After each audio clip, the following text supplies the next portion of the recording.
నది జలాలతో అమ్మవారికి ప్రత్యేక పూజలు. అన్ని ఏర్పాట్లు పూర్తి చేసిన గ్రామ పెద్దలు, యువకులు. భక్తులతో నిండిన ఆలయ ప్రాంగణం.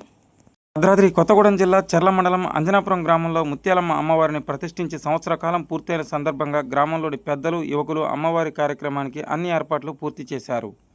మహిళలందరూ పెద్ద ఎత్తున మేళతాళాలతో అమ్మవారికి గోదావరి నది జలాలతో ప్రత్యేకంగా అభిషేకం నిర్వహించారు. మా గ్రామంలో పంటలు బాగా పండాలని, వర్షాలు బాగా కురవాలని, గ్రామంలో ఎటువంటి చీడపీడ వ్యాధులు ప్రబలించకుండా ఉండాలని అమ్మవారికి ప్రత్యేకంగా భక్తులు తయారు చేసినటువంటి బోనం సమర్పించి మొక్కులు చెల్లించుకున్నారు. ఆలయ ప్రాంగణం భక్తులతో నిండిపోయింది.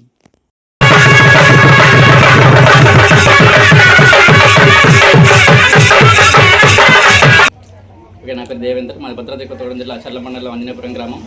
ఈరోజు మా గ్రామంలో ముత్యాలమ్మ అమ్మవారికి ప్రత్యేకమైన పూజలు నిర్వహించడం జరుగుతుంది. అమ్మవారిని నిలబెట్టి సంవత్సరం పూర్తయిన సందర్భంగా ఈరోజు మా గ్రామ మహిళలు, పెద్దలు, చిట్టలు, పెద్దలు అందరూ కలిసి అమ్మవారికి గోదావరి నీళ్ళకి వెళ్ళేసి ప్రత్యేకమైన పూజలు నిర్వహించడం జరుగుతుంది. అదేవిధంగా గ్రామంలో ప్రత్యేక పంటలు పండాలని, అధిక వర్షాలు పడాలని గ్రామదేవత అమ్మవారిని పూజలు జరుగుతుంది.